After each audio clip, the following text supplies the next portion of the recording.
नमस्कार, आप देख रहे हैं हिमाचल आज और मैं हूं मंजीत सहगल। दोस्तों, पॉइंट ऑफ व्यू में हम लोग आज 3 बिंदुओं पर चर्चा करेंगे।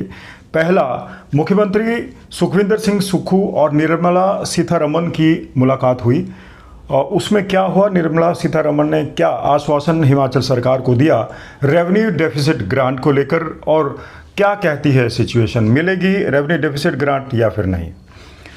दूसरा बड़ा सवाल जो राज्य में खड़ा हो रहा है वो ये कि राज्य सरकार 130 से 40 स्कूलों में सीबीएसई का सिलेबस लागू कर रही है।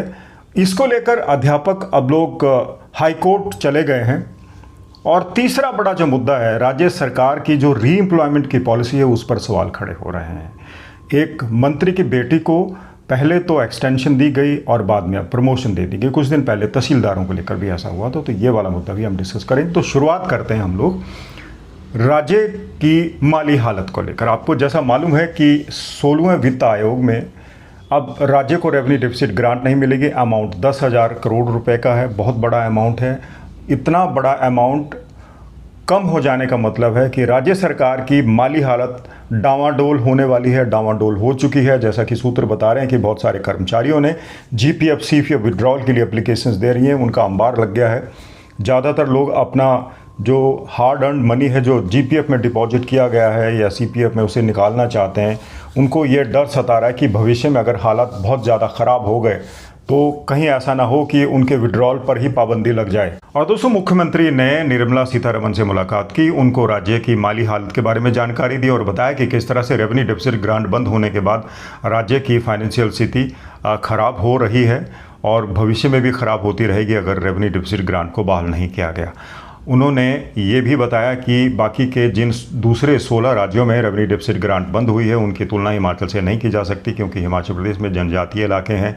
हिमाचल प्रदेश में जो पॉपुलेशन है उतनी ज़्यादा थिक नहीं है as compare to these states. और हिमाचल प्रदेश में कहीं भी प्लेन का कोई बड़ा इलाका नहीं है, यानी मैदानी इलाके नहीं है।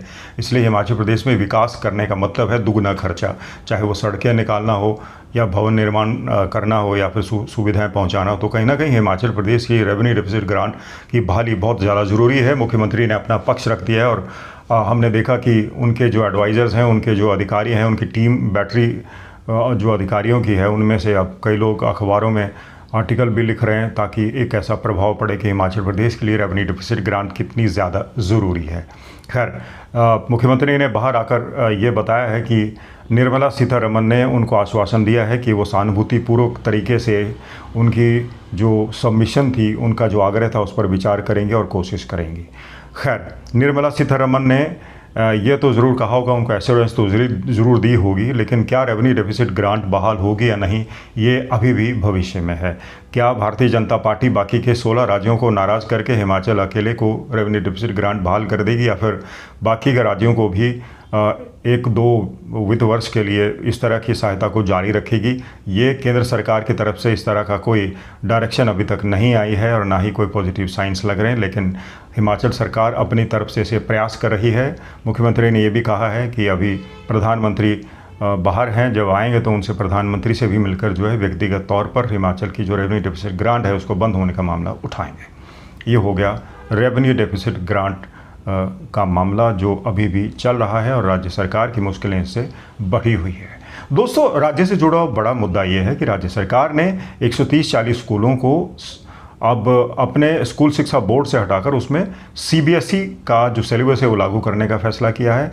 अब उस फैसले को देखकर अध्यापकों की नाराज़गी भी सामने आई है, क्योंकि उनको अगर सीबीएसई के पैटर्न वाले स्कूलों में जाना है तो एक परीक्षा देनी होगी। अध्यापकों को यही लगता है कि वो तो पहले ही पब्लिक सर्विस कमीशन में कंपटीशन देकर लौटे हैं, तभी उनकी सिलेक्शन हुई है, तो दूसरा एग्ज़ाम क्यों दें।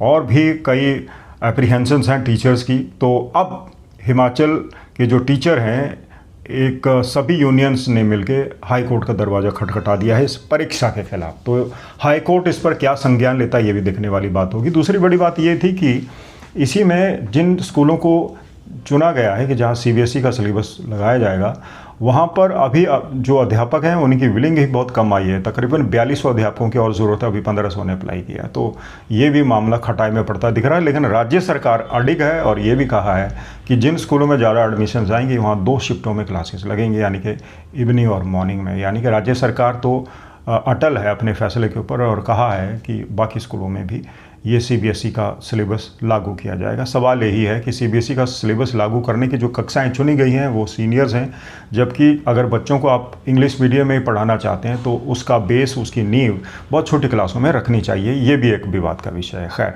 अब राज्य में अंग्रेजी को लेकर ये फैसला लिया गया है या हिमाचल प्रदेश स्कूल शिक्षा बोर्ड है उसकी शिक्षा सीबीएसई से बेहतर नहीं है, ये भी ऐसे सवाल है जिनका जवाब सरकार को देना चाहिए।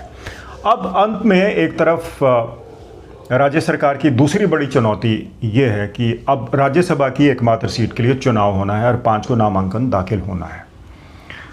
इसको लेकर कांग्रेस डरी हुई है। मुख्यमंत्री दिल्ली भी जाके आए और आलाकमान से भी बात हुई। जो राज्य के नेता हैं, चाहे वो एमएलएस हैं या मंत्री हैं, उन सभी का एक मत यही है कि जो भी कैंडिडेट हो उसका ताल्लुक हिमाचल से होना चाहिए। हिमाचल से बाहर का अगर कोई कैंडिडेट आएगा तो उसका विरोध अंदर खाते हो सकता है। पिछली बार भी पार्टी को इसका खामियाजा भुगतना पड़ा था और कम सदस्य होते हुए भारतीय जनता पार्टी बाजी मार गई थी। अब की बार भी यही संशय बरकरार है, शक बरकरार है, एप्रीहेंशन है कि कहीं भारतीय जनता पार्टी कोई खेल ना कर दे। हालांकि भारतीय जनता पार्टी ने अब तक कोई पत्ते नहीं खोले हैं, लेकिन कांग्रेस भी अब की बार सजग है, चौकन्नी है। इसलिए नाम अभी तक जाहिर नहीं किया गया है कि कौन उम्मीदवार होगा और उम्मीदवारों की सूची भी लगातार मोटी होती जा रही है। उम्मीदवारों में एक मंत्री का नाम भी आ रहा है जो इसलिए सुर्खियों में है क्योंकि उन्होंने अपनी बेटी को पहले तो एक्सटेंशन दिलवाई और उसके बाद प्रमोशन भी दिलवा दी। तो ये महोदय खुद राज्यसभा जाने के इच्छुक हैं। और दूसरे लोगों की बात आए तो ठाकुर कौल सिंह भी लाइन में है, आशा कुमारी जी का नाम भी आ रहा था और हिमाचल से ताल्लुक़ रखने वाले आनंद शर्मा का नाम भी आ रहा और पूर्व कांग्रेस अध्यक्ष प्रतिभा सिंह का नाम भी दोस्तों सामने आ रहा है। प्रतिभा सिंह के अलावा रजनी पाटिल का नाम भी आ रहा है जो राज्य मामलों की प्रभारी हैं, क्योंकि उनका कार्यकाल भी ख़त्म होने जा रहा है तो वो भी चाहती हैं कि वहीं बनी रहें, इसलिए उनका नाम भी है। लेकिन राहुल गांधी अगर किसी को चाहते हैं तो हो सकता है पवन खेड़ा या फिर आनंद शर्मा में से एक का नंबर लग जाए, क्योंकि राहुल गांधी चाहते हैं कि राज्यसभा में कांग्रेस का एक ऐसा सदस्य होना चाहिए जो सत्तारूढ़ भारतीय जनता पार्टी को सूली पर टांग कर रखे, उसका विरोध करे और अपने मुद्दे उछाले। तो ऐसा व्यक्ति जिसकी ऑरेटरी ज़बरदस्त हो, ज़बरदस्त जो प्रवक्ता हो, वो राहुल गांधी व्यक्तिगत तौर पर चाहते हैं। तो लंबी चौड़ी लिस्ट है, 1-2 दिनों में साफ हो जाएगा कि किसका नामांकन भरा जाएगा। उसके मुताबिक भारतीय जनता पार्टी अपनी रणनीति भी अपनाएगी। देखना दिलचस्प ये होगा कि अब के बाहर भी जो कांग्रेस के एमएलएस हैं वो एक तराजू में तुल पाते हैं और मेंढकों की तरह उछल जाते हैं। ये भी दिलचस्प बात है। या फिर दूसरे शब्दों में कह लीजिए कि क्या कांग्रेस अब की बार अपनी राज्यसभा सीट बीजेपी से छीन पाएगी या नहीं। और दोस्तों, ये 3 बड़े मुद्दे हैं जो ज्वलंत है, चाहे वो रेवेन्यू डेफिसिट ग्रांट को बहाल करने का हो। दूसरा बड़ा मुद्दा राज्य में जो सीबीएसई पैटर्न लागू किया जा रहा है वो भी एक विवादित मुद्दा बन गया है क्योंकि अध्यापक हाईकोर्ट चले गए हैं। और तीसरा बड़ा मुद्दा है कि राज्यसभा की सीट अब की बार किसकी झोली में होगी। नंबर के हिसाब से देखें तो कांग्रेस की बनती है, लेकिन नंबर तो पिछले बार भी कांग्रेस के ज़्यादा थे, फिर भी भाजपा उड़ा गई थी उसको। तो अब की बार क्या रहेगा ये भी देखना दिलचस्प होगा। ये 3 बड़े मुद्दे हैं जो राज्य में अभी तक ज्वलंत है। इन मुद्दों को लेकर आपको कुछ कहना है, आपको अपने विचार रखने हैं तो आप कमेंट बॉक्स में आइएगा। कमेंट बॉक्स में अपने विचार ज़रूर रखिएगा, जैसा कि आप हमेशा से रखते आ रहे हैं। और जब तक हम लौटते हैं किसी नए विश्लेषण के साथ, आप अपना बहुत बहुत ध्यान रखिएगा और आप सबको होली की हार्दिक शुभकामनाएं। नमस्कार।